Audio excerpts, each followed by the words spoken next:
You know, when I think of this photo, when I look at this photo, I think of love.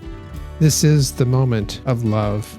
This photo of my parents, this is one of the earliest photos that I have of my mom and dad when they were dating, when they were in their courtship. And it's just so wonderful when you look at photos like this. Doesn't it remind you of the time when two people came together and fell in love?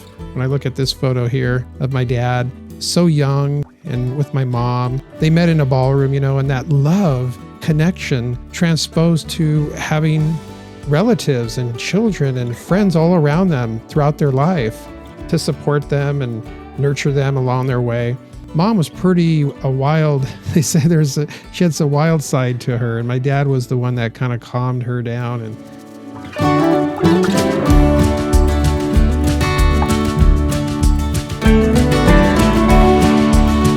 hey there, we're back again with another round of images in motion, photo enhancements, and more. Today we're going to continue on the series of my mom and dad's dating era, and also he took some pictures of my mom when they were dating, quite a few actually, and I'm going to digitally enhance, clean the photo up first, and then we're going to show you some AI techniques to really even take it to a next step up, another level in AI technology. So this is going to be an exciting episode. I hope you stick around and watch it. So let's get to it. So now I'm going to bring the photo in that we started with and re-enhance it in order to get some of the remaining artifacts out of that. So let's take a look at that. All right, so now we still have some artifacts in here. I want to see if we can clean up any more. And I know I've already done a lot of healing tool here, but I could do this all day and still not get it done. So then the other question is, okay, well, how do you do it then, Steve? Well, remember this photo is really pitted up, and we can still see, if we zoom in, we can still see there's still some artifacts here. We could call this good enough, but I want to see if Adobe out of the box could clean some of these artifacts for us so we don't have to do it as much. So let's take a look and see if we can run it through the neural filter and see if we can get anything out. Now, their faces have already been restored even a little bit more than I wanted to, as you might remember, but let's go through this photo restoration right here. So let me get myself off there so you can see this. So I'm going to say photo restoration there. I want to make sure, I don't know if I need my layers. Oh, it's already too late for that. So face enhancement. Yeah, see already I could see it really enhancing the faces. I don't need the faces too much enhanced. In fact, I can already tell it's being a little bit too over the top. But it might be all I can do, because in order to get the cleanness, the cleanliness that I want, I might have to do this. So let's try this. I want to click OK. It's on the 50% restoration power. And wow, that did a pretty good job, actually. Like if I zoom in on the shirt, there's still a little bit of a pits here. And if I go over to the left, oh yeah, see, the distance is still blurry because whoever was holding that camera at the moment may have just moved it ever so slightly. There was some sun shining on his right shoulder, so that does blend in with the background. So you can't get around that. I don't like what it did with my dad's face here. It almost there's some scarring that happened here. I don't know if you noticed it, but see, the only way I could think around that is to redo the facial features. So I brought in this photo here, and you might see right now I've got two of these. I've got two layers here. One is the original semi-enhanced, and then, well, that's nothing. But the first one is the semi-enhanced one. And if I zoom in a little bit, you could see we were starting to clean it up. There was still a little bit of pit marks around here. We used one of the Neuralink filters and cleaned it up a little bit more. So if I click on this, you can see how it just erased a little bit more of the artifacts. And I think we also did some manual cleanup. But what I would like to see is that we clean it up even more.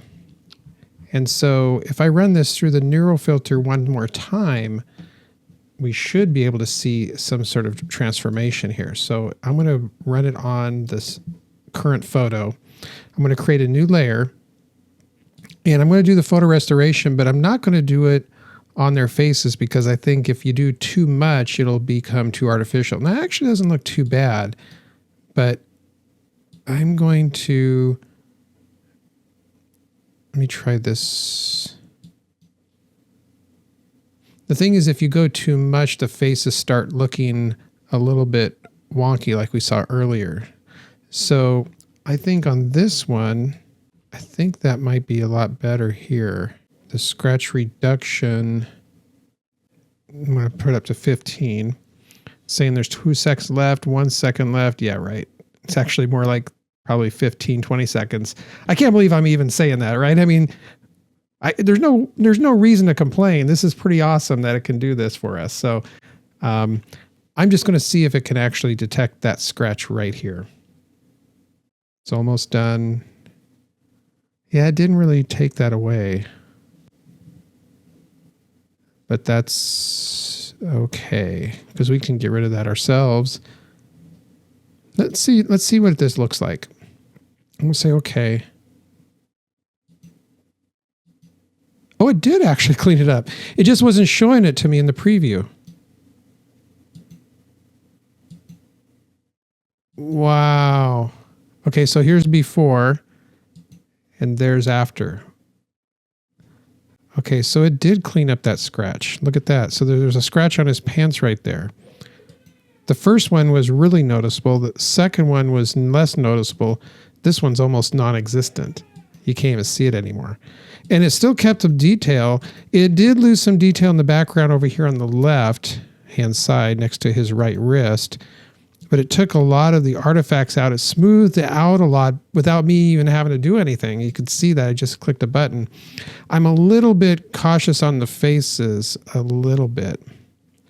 What's really cool is I can redo this. So this layer 1, I don't know, I'm not really naming these layers very well, am I? So if I go to neural links again, what I want to do, let me do this. I'm going to take this off. I'm going to compare 2 different layers. I'm going to do this one more time. This time I'm not going to do the scratches. I'm not going to do the faces. I'm just going to do the photo restoration. And I'm going to put this at 50. I'm going to leave it at 50. No scratches. Do I want to do a little bit of scratches removal? No. Yeah, and I'm not going to do any scratch remove. I'm just going to do it right there. This is it. Okay, so let's go see what happens here.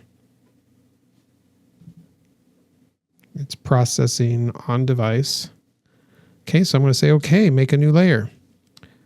Okay, so it made a layer 3. Okay, so this is what it looks like. And the scratch is kind of gone again too. Okay. So let's see if I go turn this on, turn that off. So this is what I just did. And this is what I did earlier. So it's between this and this. This or this. This or this.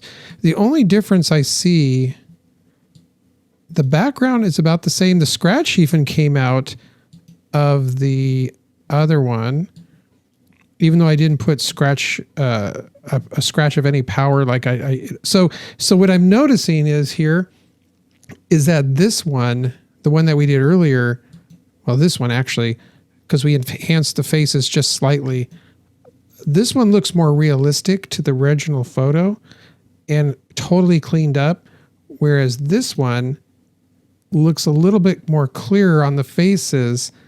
I almost want to keep that one because you can see the eyes a little bit better. From this one here, where it's a little bit clearer on the face, this one is not restored.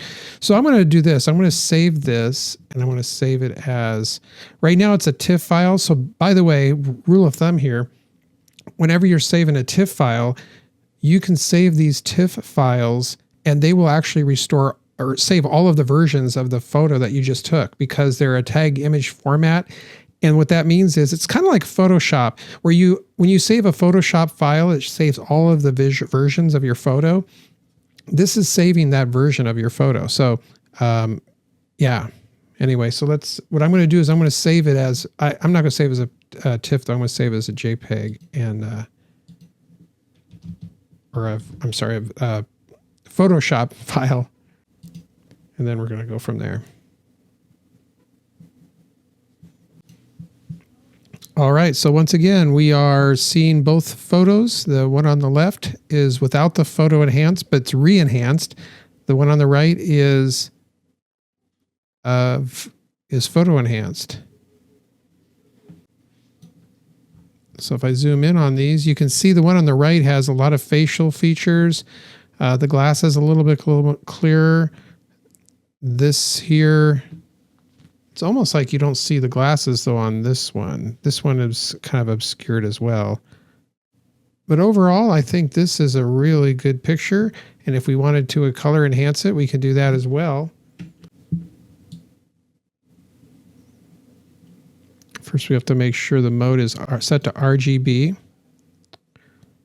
Now, this won't let you do it unless you merge the layers. So before I merge the layers, I'm going to save this, and then I'm going to save it as a colorization.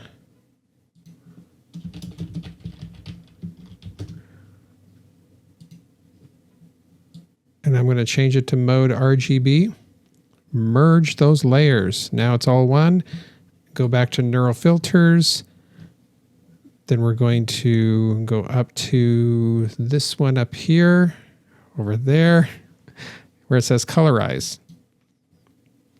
And then right here, you'll see a bunch of different options. I usually just leave the default in. It does a pretty good job.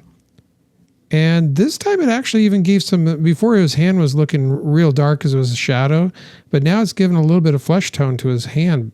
So the enhancements we did was pretty good. And it seems like overall, I'm pretty impressed with just the way it now the colors obviously aren't exactly like it was back in the day. So, and that's okay. I mean, I'm not really looking at getting it that accurate. I just, to have a little bit of color, it looks pretty cool, right? So I'm going to save that layer, and then we're going to save that file. So I'm going to export that as another JPEG, and we're going to say colorized. Yes. So it already says colorized. And now let's compare both of those photos. All right, so the one on the left is the black and white. The one on the right is the colorized. So there we go. You know, when I think of this photo, when I look at this photo, I think of love. Yes, this is the moment of love. This is when love was made. This photo of my parents, this is one of the earliest photos that I have of my mom and dad when they were dating, when they were in their courtship. And it's just so wonderful when you look at photos like this. Doesn't it remind you of the time when two people came together and fell in love? They dated, they got engaged, and then eventually married. And then they spent the rest of their lives with each other. And it's just such a wonderful testament to, you know, to both my mom and my dad, but also all those people out there that just took a chance and took a risk, because, you know, love is special, but there's also some risks involved with it. But I think when I look at this picture, I know that my mom and my dad, you know, they knew what they were doing. When I look at this photo here of my dad, just so young, and with my mom, they met in a ballroom, you know, and that love connection transposed to having relatives and children and friends all around them throughout their life to support them and nurture them along their way. You know, there's times that you'd have troubles. There's times that we all have troubles, but the point is they kept it together. And now my mom was pretty wild. They say she had some wild side to her, and my dad was the one that kind of calmed her down, and he was the boy that came from Colorado that come into Oregon to meet this wild, untamed woman.